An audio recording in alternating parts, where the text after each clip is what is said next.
All right, we will call this Finance Committee meeting to order. Present are council members Floyd, Frazier, Cost, Bub, and Marmee. First item on the agenda is a request for appropriation in the amount of $62,650. That's you.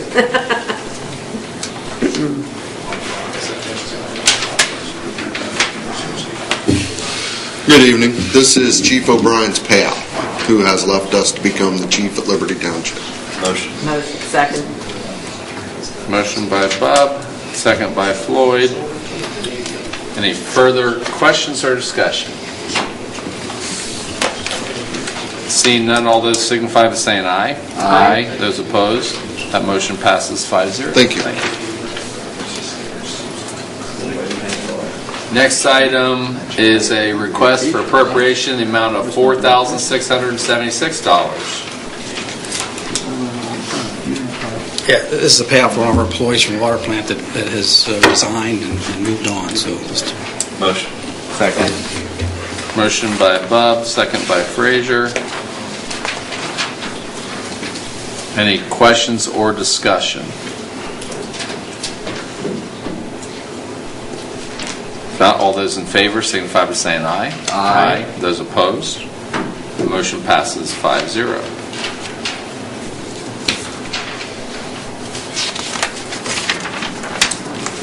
Next item on the agenda is a request for a resolution authorizing and directing the mayor of the city of Newark to apply for financial support from the State of Ohio 2017 NatureWorks grant.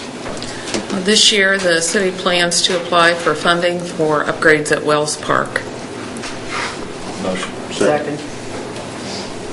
Motion by Bub, second by Cost. Any questions or discussion? Any match on this? Oh, yes. So can you walk through the match and the deadlines associated with this? The match is 25%. It can be in kind or cash. We will have a combination of both. We'll be applying in May. We should know by the end of the year, depending on state's timeline. So it will be a project for 2018. Okay. Any other questions? I have one more. So what has other projects been that's been incorporated with this grant in the past? Well, the most recent one would be Levin Park. That was a NatureWorks grant.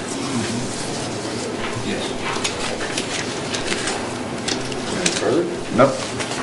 Any further questions or discussion? Seeing none, all those in favor signify by saying aye. Aye. Those opposed, that motion passes 5-0. And the next item on, does that need to be expedited? No. Okay.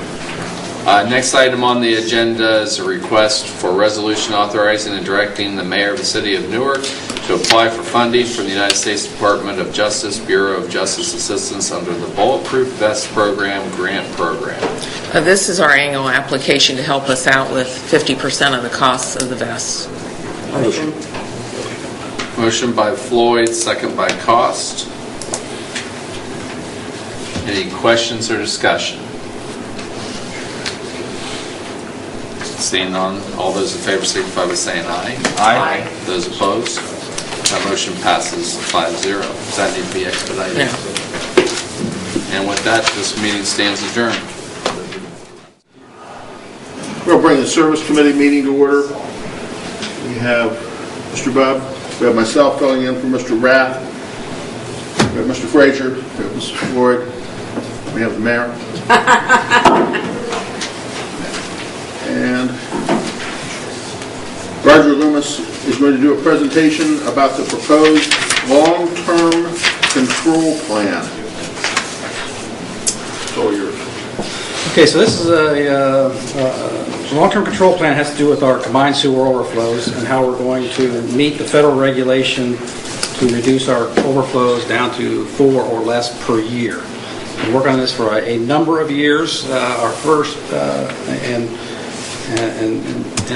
so now we've This is a presentation we gave to Ohio EPA, so I'm going to kind of go through some of these slides fairly quickly. There's some details about how we do some things, and that you can ask questions about as you want, but I don't think you want to hear all the gory details. But I want to give you at least a good overview of what's happening and kind of where we're at and where we're going from here, and what the plan is, or at least the plan we're trying to propose to Ohio EPA is. So first of all, where we're at. Phase 1, we started this whole process about 1995. Submitted a Phase 1 long-term control plan in 2004, and did a number of projects to work on our worst CSOs, combined sewer overflows. So we worked on our worst ones. Worked out a plan with the Ohio EPA to call it our Phase 1 and deal with the worst ones, and then come up with a plan once we got done with that to see where we needed to go next.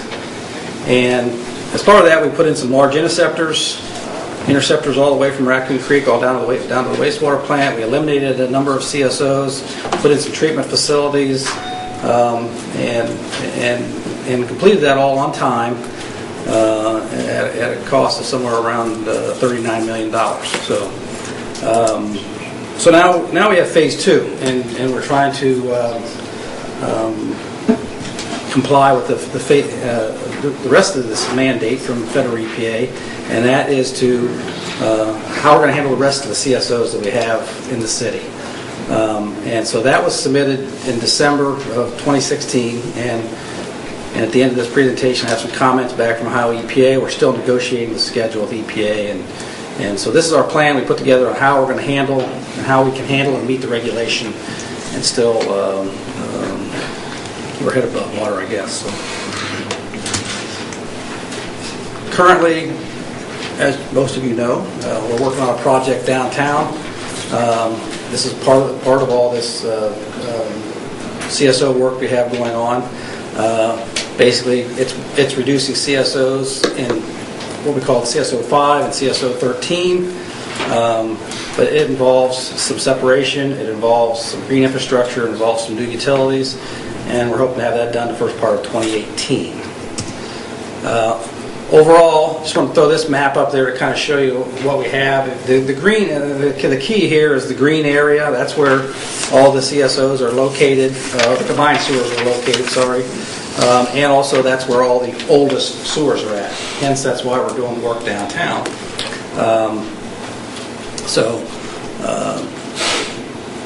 We're also going to have to do some work on siphons. A siphon is a pipe that goes underneath the river. As you know, we got several rivers in town. We got to get sewage from one side of the river to the other, and it's basically a pipe that goes underneath the river and comes back up. And they provide restrictions in the lines, and so we're going to do some work there to fix those, but kind of just give you some descriptions of what we're talking about here.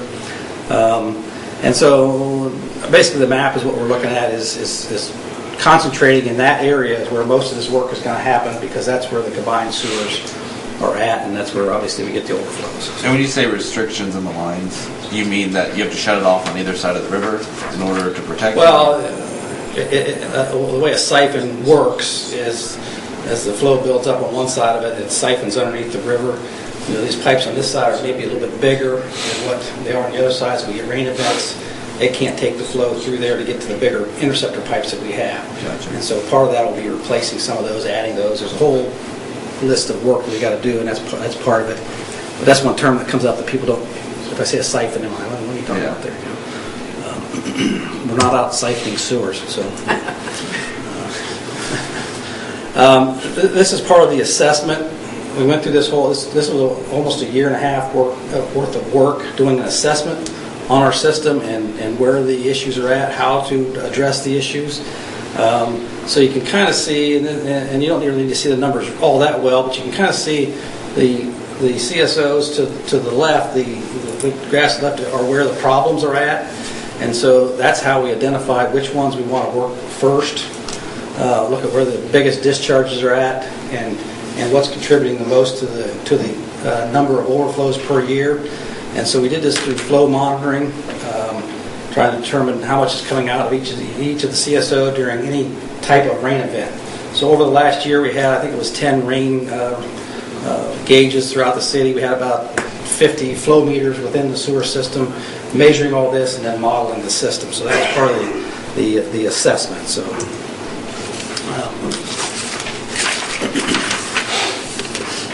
So then, when we look at how we're going to approach this plan, we needed to develop some way to identify how we were going to do the work. So we needed to identify the areas where we could find our problems, kind of look at how we could optimize the system. In other words, how can we clean pipes, do those kind of things that are easy, kind of what we call low-hanging fruit stuff, and then what we needed to do downstream to fix the system. All right. So basically, how we did all this was we kind of grouped the CSOs into these different groups because whatever work you did to one, say for instance, if you look at the column with Raccoon Creek, if you look at RC2, that's Raccoon Creek 2. Any work that's done on number 20 affects number 21, affects number 22, 23. So we had to kind of group our work together. I'm just kind of pointing this out as to when you hear some of these things, you're going, why'd you choose that? Well, these are some of the reasons we did. We're kind of grouping the work together, trying to, we don't want to, build some big structure on this one here, and all of a sudden it causes problems on a whole bunch of other ones that we got to deal with. So we kind of grouped everything together, and then we had to determine, at what level of control we wanted to go to, and what are those costs. And so we looked at what we do if we got 90% capture, 95% capture, 99, and so on, and then where those costs would fall. This is where we're at. This is where we're at today. We're about 81% capture on rain events, 476 activations. That comes out of 64 rain events that we had, and so a total volume there of 48 million gallons. And so we divide these out where the problems are at. That's just the methodology. I don't want to spend a whole lot of time on that because I could spend several hours just discussing that methodology. But just for this meeting, I just want to point out we have methods to our madness when we come up with this plan. So, and so looking at the different scenarios, where we're going to be at just doing some optimization, just going to 85% capture, and where that falls, and where what do we got to do to get down to 4 events per year, and how much flow that's going to be compared to how much flow we can take into the system. So this is kind of where we come down to what our service level is going to be. Well, let me take a look at what the costs are. What does it cost to get to 95%? What does it cost to get to 99%? What does it cost to get down to 4 events? And the reason we do this here is, we need to show this to EPA that once you get to a certain point, the cost per gallon just skyrockets. And we can do these projects here are really a big bang for the buck, and then when we get to the end, there's 1,000 gallon overflow and it costs us $10 million to fix that. And so we need to show that to EPA that,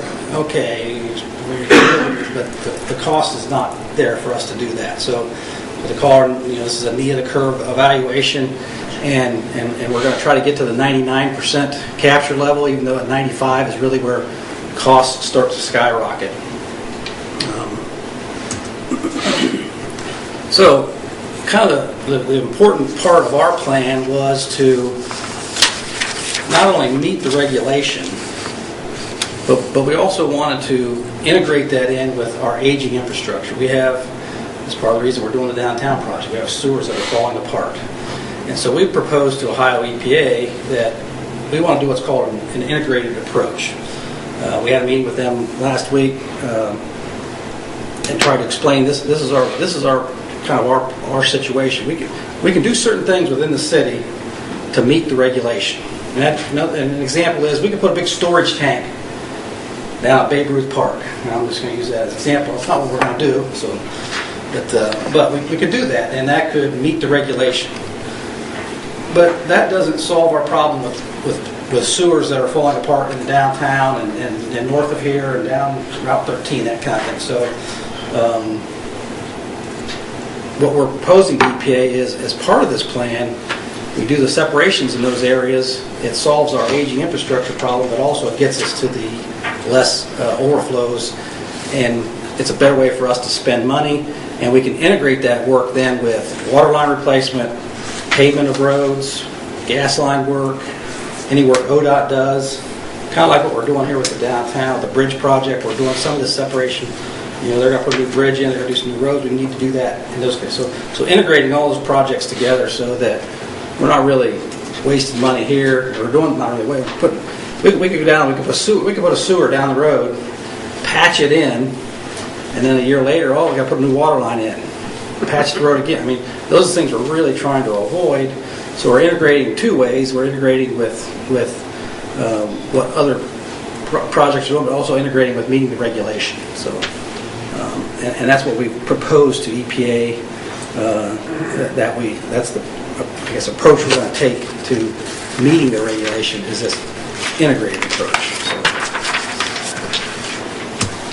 So when we take a look at, and again, that first map where all the green was, that's all in the downtown and kind of this column down around State Route 13. We developed a couple priority areas where we know we have old brick sewers that are combined sewers that we know have some issues, and also we know that there is some other infrastructure work we do, some water line issues, some stormwater issues, and pavement issues. And so we've identified these areas that are kind of areas that we feel we need to work in to separate, but also, as you see this here, we're proposing to put these main interceptors in that then eventually we can go back and then do little smaller neighborhoods at a little bit better price. But once the main line's in, we can kind of go back and do these other systems at a little bit lower cost and do them over a longer period of time. So the main one is this downtown area, and then all the way that goes all the way up to Rugg Avenue and those areas. That's all combined sewers all the way up through there. And that will all need to be separated. EPA is telling us with 20 years, we're kind of hoping for 25. So I'm not going to go through every one of these plans. I don't think you guys want me to stand up here and talk about every one of these projects. But you have the information. You can look through it and see where these projects are at. Basically, as I said, we did a bunch of modeling. We looked at where the overflows were at, and we determined what we needed to do in those areas then to meet the regulation. That's either adding new pipes, adding bigger pipes, cleaning some pipes, installing connector pipes, installing some connectors, some smaller pipes to upsize siphons and that kind of thing. And so these are the projects that we have. Some of it's doing some work down at the wastewater plant so we can get more flow to the plant and treat that flow down there. So you don't have to completely separate everything, but separate a lot of things, but also get the flow to the plant so we can treat the flow. So our recommended plan gets us to 99.3% capture, but gets us to 11 events per year, which is something that doesn't meet the regulation. However, a lot of those 11 are just very small events, and EPA kind of understands that 1,000 gallons is not a big deal as long as we're capturing just 99%. To get that extra 0.7% is going to be a huge amount of money to get there, right? And it doesn't do us a whole lot of good. So this is where our recommended plan is at today. And then these are the costs. To do this work in these clusters, so there we got the cluster that we're in, the CSO that's going to impact, and then the total cost. And those are in today's dollars, $60 million or $61 million. These are not bid prices. We don't know when we bid them. It may be less, maybe more. But this is where we feel it's going to go. 20 years from now, is that going to be a bigger number? Yeah, probably. So one thing we have to do and when we do this program is do a financial capability assessment. And this is an EPA program they run through, and it's how they determine what they can make us do. At what level can they make us do this work at? And we take in our bond rating, we take in what the median household income is, and all kinds of financial factors that go into this. This was probably a 20-page document in the end with all the financial data. But when we finished this up, we ended up with a score that showed that this was going to be a high burden to get this done before 2025, which was the date that was in our original MPDS permit, which is 8 years from now. So we're going to spend $60 million in the next 8 years.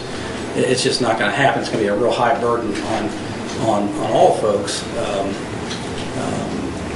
And so we've got some, basically we use this as our argument to say, hey, we just can't get this done because it's a high impact on people. The way to get around that is to give us longer time, right? And so that's what we're kind of banking on. And this is some of the stuff when we talked with the EPA. We said we realize we have an NPDES permit that says we have to have this done by January 1 of 2025. We don't feel that's not affordable in that time frame. We need more time. And I think we've proven that with the work that we have. And just getting the work done is going to be difficult. It's a lot of work. So,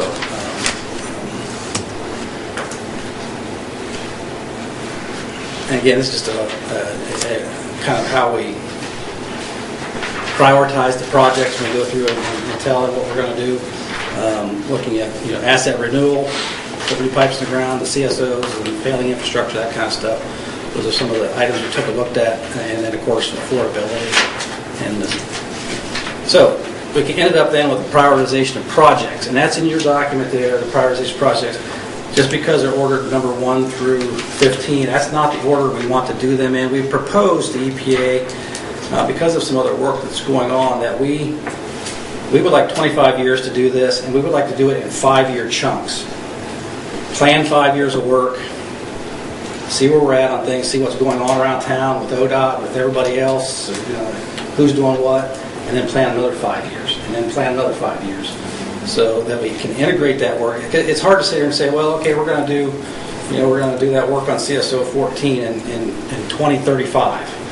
Well, that's difficult for us to say, okay, that's what we're going to do. We don't even know if that's practical to do. We know we need to do it, but we really just don't know that that's the best timing. Because in 2035, maybe we got a major paving project going on, and that screws. So how do we do that with these dates?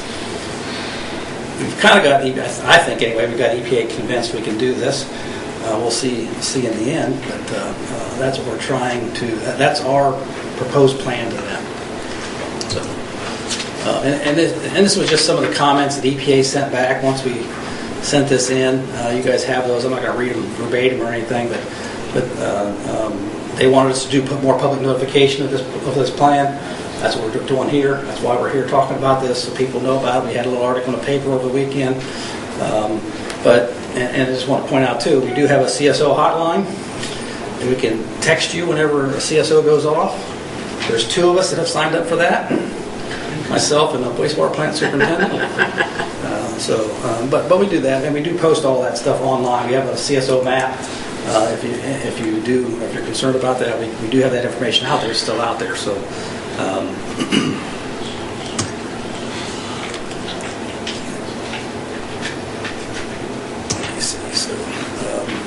We did have a little bit of argument with EPA. They thought we did the calculation improperly to show that this was a high burden. They wanted to use all the households in the city of Newark. We used all the households that had sewer service because those are the ones that are going to pay for it. If you use all the households in the city, well, it becomes a little bit more affordable.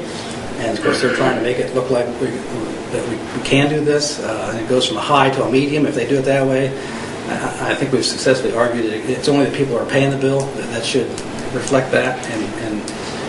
And then their final comment you see down there at E is we think a 20-year schedule is appropriate. We think 25, so we'll see where that falls. You got to keep in mind that EPA there's 77 CSO communities in the state of Ohio. They got to negotiate these things with 76 other communities, and so they try to do everything kind of the same with everybody. And we're asking for something a little bit different. And not that other cities don't ask for different things, but ours is a little bit more different, I guess, than what most people have asked for. And so.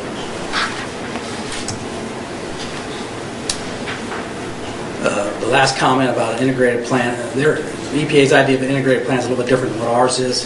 I think we've sold them on our idea that we need to have these planning terms so that we can plan with our other projects and do other things as we go, working with a stormwater utility, working with the paving program and all those things to coordinate this work and get the best bang for our buck, because it's a lot of money, and it's a requirement that we get it done. So. That was the nickel tour of the long-term control plan. I guess if you have any questions? I guess I think from most citizens, they want to know, okay, when are you doing my street? So after you finish downtown, you get up to Locust Street on 3rd and have Hudson and Mount Vernon Road, where do you see the next phase starting? Well, I mean, I read the article in the paper. I know there's several different If we do what we would like to do, it'll be State Route 13 from basically the bridge here down to National Drive. Okay. That's where we think the worst infrastructure is. Okay. And then from there, we would go do the work on South 2nd and then finish up on the north end of town. Okay. Now, they've not approved that schedule. I see. They've not said that's what you want to do. That includes, Brian and I were over there talking about how we try to coordinate these projects. There's an ODOT project going down 13 in the next few years. We want to get this work done to coordinate with that work. That's why we're seeing this 5-year planning thing, and so we can have a little flexibility that all of a sudden something comes up and they're working over here. We want to say, well, we can't do this. We want to do this over here because we've got these things. Right. And it helps with paving dollars. It helps, Brian's paving program, because if we're doing these things, it helps. Saves cost on the paving, but it also saves cost on our projects. So we're not, and also we're not leaving patched in streets and all these other things. We like to do these projects, get done with them, have a nice paved street with nice curbs, new drainage systems and the like. So that's kind of our message we've sent to them. So, yeah. So it's hard to say, okay, what are we going to do? That's we got what we think we ought to do. We have applied for money for that project down Route 13. We've got $10 million in zero interest money that we have available to us for that project.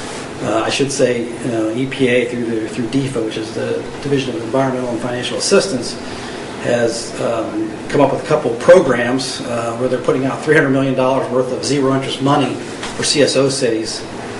So they're trying to help a little bit. They're also, all of our loans up to now are 20-year loans, which is the way most of our bonds are. But we've argued, and I think they've listened, and I think they're doing this now. In fact, I know they're doing this now. We said sewer systems are 100-year projects.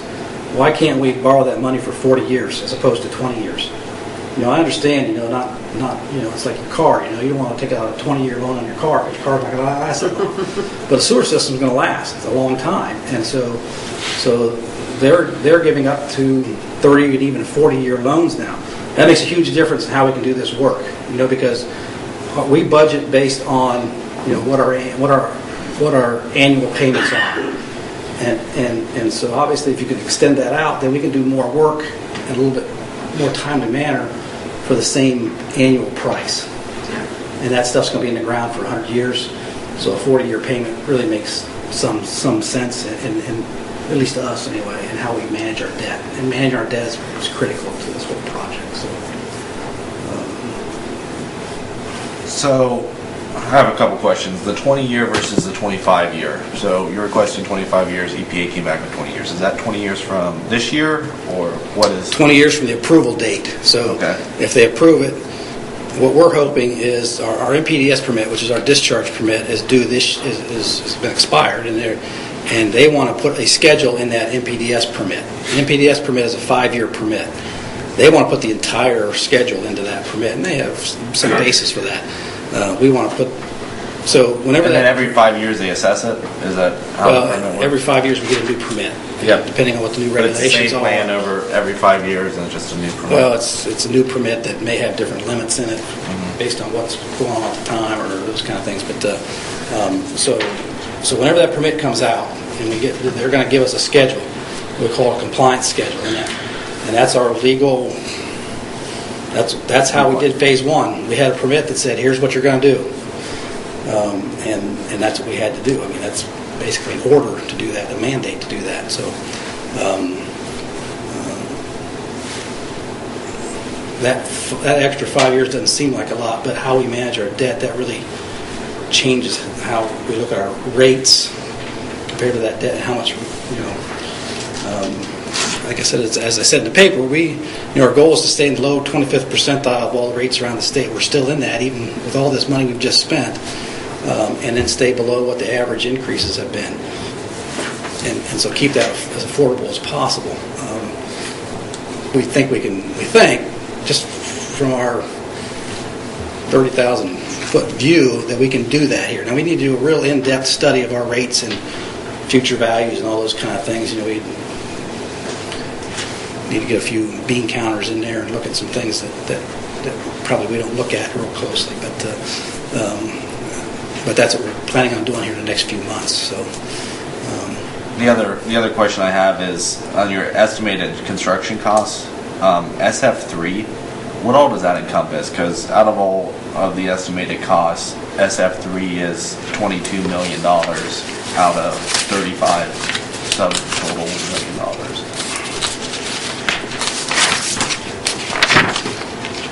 So South Fork 3 would include work on our CSO 8, 12, 13, 14, 14A and B. Those are the main CSOs that are down along the South Fork of the Licking River. That would include this work down Route 13. That would include the new interceptor down South 2nd Street. That's some of the major work that has to go on with new infrastructure to replace the brick sewers. That's the biggie, right? Yeah. That's the big ones. And if we don't do those we don't do those in conjunction with each other, then we end up with, pushing problems down the stream. That's really what ends up happening. So. Any other questions out of the committee? Any other questions out of the audience? I have another question, actually. As far as the coordination with the utility work, so a lot of frustration comes when the gas company comes in and tears up roads that are how do we coordinate that, and what's the process to make sure that we coordinate effectively with Columbia Gas, for instance, in order to make sure that when we lay the street and the pavement, they don't come in a year later and tear it back up? Well, we have pre-construction meetings, and Brian and I can talk about this forever. That they're not specifically coordinated with what we're doing either. And so we try to communicate as much as possible. Okay, we're doing this project. Come to the pre-construction meeting, and hey, they're doing this, they're doing that. Trying to get their plan out 5-10 years is difficult as well. That they may show up one day and say, "Hey, we're replacing everything in this neighborhood." Okay. Here we go, kind of thing. So trying to coordinate with them, and I think they understand that too, and they're trying to come back and do that a lot better job as well. The phone companies, another one we got to deal with, digging up their stuff and them digging things up, that kind of stuff.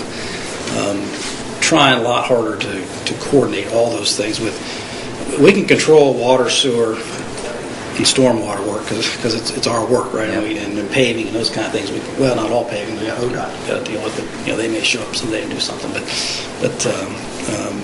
but it's those other utilities that are a struggle for us that we try to reach out and do the right thing. So I just add a comment to that.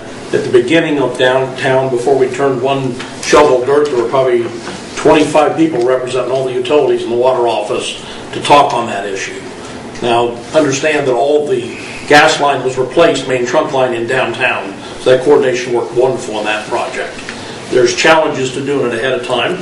You've got new, lightly documented lines in the ground, to be honest with you, so there's some challenges. But on the other side of that, Church Street fell through a little bit, and that was just one of those they come out of. So we meet with them constantly, and actually what Roger said, and Brian, and we're doing probably all we can do, and they kind of understand that. I've met with the president a few times, a lot of that, so we're trying what we can. Hopefully, it'll probably slip through at times, but I think it's probably going to go better into the future than it has definitely in the past. In their defense, too, they have buried infrastructure just like us, and then all of a sudden a problem crops up that nobody really knew or predicted, and those things happen. I mean, it even happens with water lines. I mean, Brian's paved the road. Next week we've had to go out and dig things up. I mean, those are the mornings you want to go kick somebody, but you can't. You just got to go fix it. You just got to go fix it. And then, as far as the quality of the patching, and so the other piece is like brick streets, where we go in and we do utility work. Are we expecting brick to be replaced? Are we expecting some quality level of paving to occur, or is it patch it and it's drivable so it's okay? Well, I think most of our projects we're planning on, doing a whole overlay of asphalt. Brick is we could talk about that when we get there, but that's a whole other level of cost. I understand. But there are some streets. We understand there are some brick streets, and we need to look at those pretty closely when we get there as to how that's going to be managed, because it's a high dollar. I mean, it's a lot of money to replace them. Mm-hmm. And so some of those places we would look at, what can we do to slip line the pipes? What can we do to do things without no dig technology? If that's possible, we can do those kind of things. Unfortunately, a lot of things with laterals and things like that gets very difficult.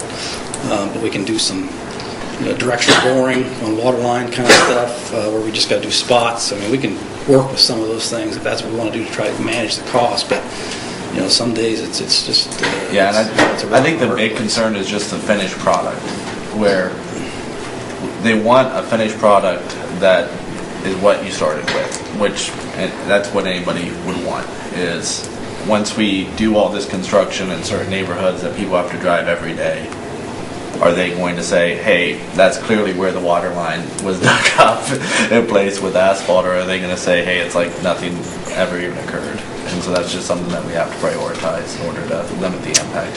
That's just a matter of how much you want to pay. Agreed. Which is this whole 25-year plan, right? Yeah.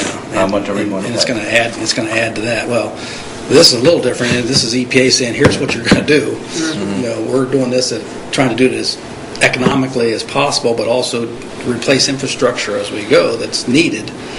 But this is not, I'm not here saying, boy, this is what we'd like to do. Yeah. Because I like it. I got nothing else to do. I like to have a little project here. This is, hey, you got to meet this regulation, and so that's where we're at with that. So it's kind of funny to go negotiate with, It's not really. It's like negotiating with your mom and dad when you were a kid, and they say no, it's no, and not much negotiation. But I might just add a quick comment too. A lot of these projects span multiple seasons, so we kind of think of a punch list at the end of a project.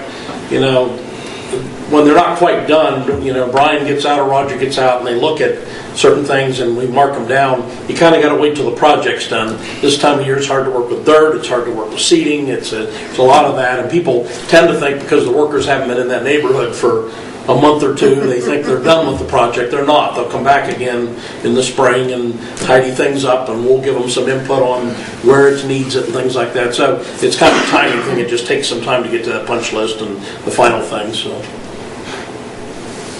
any other questions or comments out of the audience? Roger, I'm sure I speak for everybody here how much we appreciate everything that you do, you and Brian both.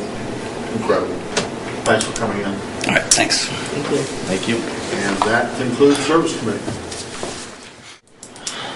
Okay, we'll call this meeting of the Economic Development Committee to order.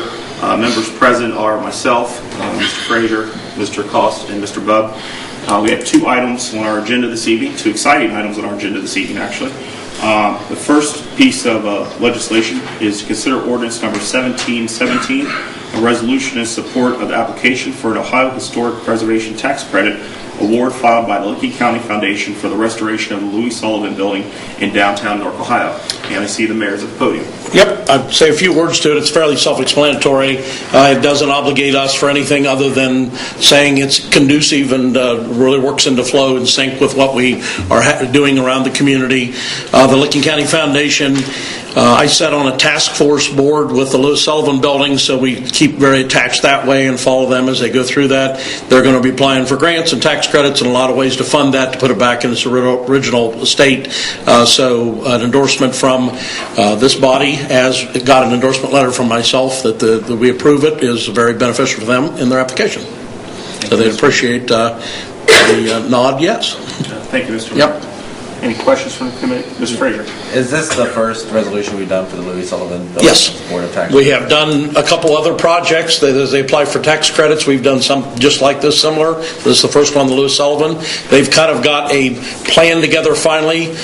You have to keep the historic character. There's a lot of challenge of that building because it's smaller size. They needed to find a future purpose, a lot of different things, and all that's been developed over the last couple of years, so now it's time to fund the model. And that will ultimately be a few million. So it's pretty comprehensive, but it is a lot of work to restore that artwork back.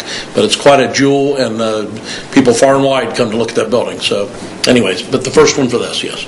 Will the dollars that they're applying for go with the elevator that'll have to, I heard that the elevator will have to be on the next building over, Yep. some extension there, so this will assist with that? Or That's correct. That's correct. The dollars, the rest, those dollars are kind of earmarked for restoration. There'll be several grant processes that are earmarked for particular type of restorations. They get certain grants out there, will sit there, and they're very focused on what they want to maintain in history in the country, so you have to use it for those. Some might be artwork, some might be exterior of the building, some might be, there's a whole variety of things. They got about a $500,000 funding for the basement renovation, which they did, that happens to come out clear to the old location of the curbs on both sides, because that was big usable space, so a big decision to keep that. So when you walk on that sidewalk, it's also a ceiling to the underneath, and it's waterproofed and everything. So the restoration tax will be probably used to replace some of the windows back to where their original state. Some of those, the different heights at the bottom, you don't notice it until you really look at it. There's a lot of changes that was done to that building over the years that was counterproductive to history. So I think most of these dollars will be spent back to put it to its original state. And I see the resolution, this is an emergency, because there's a deadline here in March coming up, is that correct? It is. I think it's in the wording, yes. Okay. The deadline is by the end of March, so we were looking for that, yes. Okay. I'll offer a motion. Motion by Mr. Excited tonight. Always. Any other questions or comments from the committee? Questions, comments from the audience? All those in favor, move this on to full council, signify by saying aye. Aye. Opposed, same sign. Motion carries 4-0. Thank you, Mr. Mayor.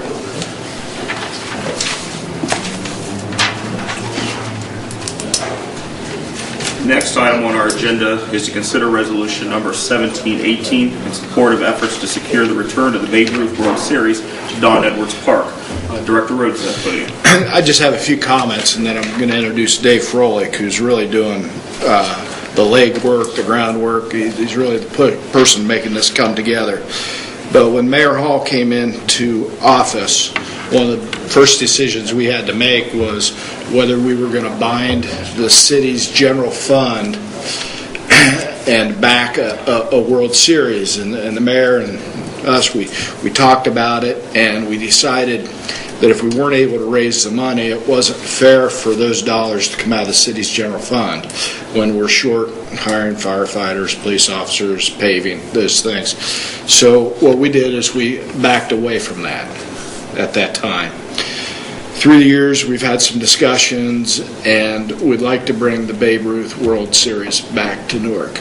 And there's been a long dialogue because, as you know, the YMCA manages the park, and we have to make the time on the fields available, and they have to be in a particular condition to have this World Series. Then we had to decide, well, gosh, how's this going to be funded, and how's this not going to affect the city's general fund? So we've had those discussions. Then what are we going to do with the leftover funds if there's a profit if there's $50,000 or $70,000 raised from this. Here's the good news. At the end game, which I'll speak about a little bit, there's a committee being set up that will oversee those funds, the likes of Noble Snow and Paul Thompson from First Federal. And we would have the ability to meet with that committee and say, gosh, this is the capital improvement we would like to have at the Don Edwards baseball field. And then they would appropriate some of the dollars from the leftover to help us with those capital improvements. But again, none of this would happen if it wasn't for Mr. Froehlich's efforts, his donation of his time, his donation of his energy. And so with that, I'd like to introduce Dave Froehlich to come up and talk about this a little bit. I'll call him Mr. Baseball. I've been calling a lot worse than I'm sure you did. I don't have enough. That's all right. I'm not on the committee, so. Thanks, David. Listen, before I start, I wanted to thank a few people who are making all this possible. David Rhodes, Doug Sasson, who's done yeoman's job getting a proclamation we're going to ask for here shortly. Don Ellington, who I had breakfast with, and my favorite Democrat, Bill Cost, who I wouldn't be standing here today if it wasn't for Bill. So anyway, Don Edwards Park, and I'll run through this quickly, and if you got any questions, I'll be more than happy to answer them. David and I, Pat Jeffries, Gary Walters, Bill Cost, and Alan Sakuti, who represents the Y, we met down at the park in, I think it was August, and we were talking about preparing the fields and repairing the fields. And then the conversation shortly thereafter turned into, what are we going to do to fund improvements for this? And I know how tight that general fund is. And I know also that there's bed tax money, but you got everybody and their brother looking to get that as well. So it probably ain't going to come to there. So I suggested that we try to have a Babe Ruth World Series, and I agreed to kind of spearhead that, provided we would net at minimum of $100,000 afterwards to be used for the improvements of that. And David already mentioned we've got Jimmy Cooper across the street, the attorney, Noble Snow, the CPA, Paul Thompson at First Federal. They're going to be the three guys that are responsible for the distribution of the funds. So three very capable people. But anyway, it's the 2019 World Series. It's for 14-year-olds. There is a line to get in to have these. These are very profitable for communities. When Babe Ruth owned that facility, they weren't making the money, but the city still brought in a very good economic benefit, estimated to be somewhere between $1 million and $1.25 million. We guess that now, and we're not using host families now, but we estimate there'll be a minimum of about 1,100 room nights, which is a pretty big thing for a community our size. There is a cost to put it on. It's about $80,000 to $85,000. Most of that goes towards flying these teams in here from around the country. We actually pay most of that to Babe Ruth League, and they take care of that. We don't have to be involved with that, but there are other monies we have to come up with. So we have to spend about $85,000 to host that. I will tell you that right now I believe we're at $145,000 that we've have commitments from various organizations around the area. I expect to be somewhere by the game time in 2019. I think we're going to be somewhere around 200,000. And that should put a fund, which will be over at the foundations. I met with Connie Hawks last week. We'll be signing the papers tomorrow, as a matter of fact. So the funds will be under a 501c3 at the foundations. Let's see, what else have I got here?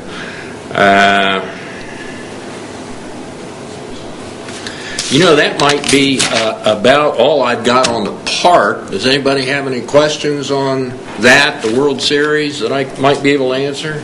I'm just curious, what you said the cost of, a big part might be the cost of getting the players' travel expenses for the tournament.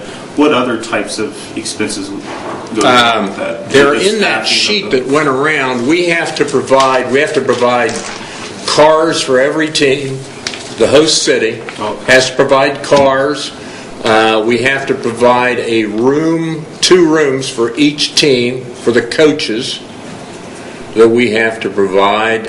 Security is our responsibility, picking up the teams from the Columbus airport, taking them, bringing them back. Those are all costs that we incur, and I think I've listed down there somewhere between 81 and 83,000 or so. And there's probably things I forgot, but a top end figure is probably around 85,000. With regard to the facility itself, do you see any needed improvements that are going to be needed down there?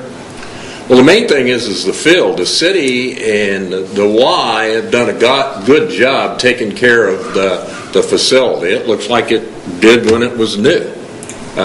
There'll be some things, there's probably some asphalt that's going to have to be maybe even dug up. I don't know about those things, but I don't know what you do in some of the areas. But in the future, I don't see much, but who knows between now and 2019. But we should have funds that I'm hoping to have somewhere around 150 that we'll have in that kitty.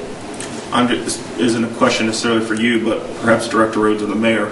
Ohio Street, would that need to be? I mean, it's not in the best condition as being the only road in and out of Babe Ruth, but that condition of that road is not the best. And I'm just curious about what would need to be done with Ohio Street And Portland. I think he told me earlier we were going to repave it with bricks, I think. Bricks with baseball emblems. Jeremy, there's a plan to replace the bridge there on High Street, and that'll happen probably before this. And then we'll look at our paving dollars to see what we can. You also, as you go down that street, you notice last year we cut the weeds back from the guardrail a little bit. It exposed how old that guardrail is and how rusted it is. Hopefully we get a new guardrail up too. There's a new sign that's been ordered for the ballpark that'll go up. So we're looking at all things. We'd also like to, if you can remember, when we were all kids and this World Series was real popular, you'd go under the 2nd Street Bridge, and there'd be a mural there. Dave's getting an emblem. We're going to look to our local artist over here to maybe give me a lead. Yeah, that's Dave. And give me a lead on somebody who could paint such a mural to help welcome the people and the teams in. So we'll put our best foot forward. Just want to make sure we give a good impression to visitors and guests and things. We will. And we'll also be calling on the South Newark Association to see if they can help. We're neighbors. We're right. That's right. Thanks to you. Thanks.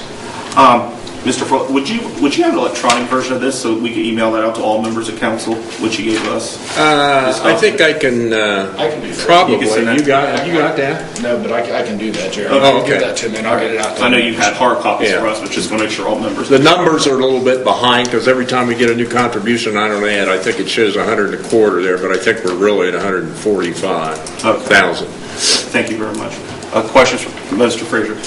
The 2019 World Series, is that secured or wrapped up, or is there's still a vetting process in order for I told them I would tell Babe Ruth for sure on the April the 1st. And I talked to them as recently as last week, and they will be sending out a press release, which hopefully will help us get a little more attention and hopefully some more money. Excellent.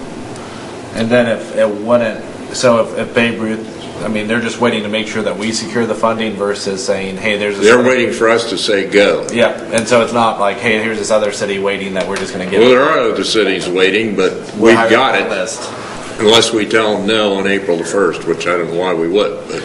Absolutely. Mr. Cost? Dave, thank you for everything you've done. I know firsthand how hard you've worked at this. And It's my pleasure. I haven't got anything else to do. I'm retired. That's going to be great for the city of Newark. Thank you. Anybody else? No, great job, and Thank you. Quick thing, I passed around a proposed proclamation. I know you normally don't do these, but this is a city-owned property, and it's, I think it's the same as we got in our Yeah, packet. we've got it. Yeah. Oh, you already got it? Yeah. Okay, good. And If with that, that's all, I'm done. motion by Mr. Cost, second Mr. Frazier. Any other questions, comments from the committee or audience? All those in favor, move this on to full council, signify by saying aye. Aye. Aye, pose same sign, motion carries 4-0. Thank you very much, and thank you for your work. With that, that concludes the business of Economic Development Committee. Next is capital improvements. I will call the Capital Improvement Committee to order. Mr. Johnson could not be here. I am vice chair. Present is myself. Ms. Floyd? I can be Jeff Rath if you want. You can be Jeff. Jeremy's being Alex, Brian's being Curtis. I'm me, And myself. And Frazier's by himself. I'll be me. And Costa's just sitting in. So we have one item, consider resolution number 1719, appropriating monies for the current expenses of the municipal corporation. What I'm asking for is an appropriation of $13,762. This is for the Parks and Cemetery Department. We want to buy 2 backpack blowers, 2 mowers, and 2 weed eaters, and those will all be bought locally from a local company here in Newark. We do this every year. Replace a couple mowers, weed whackers, blowers, just to get us ready for the 2017 grass cutting season. Make a motion. Make a motion? Okay.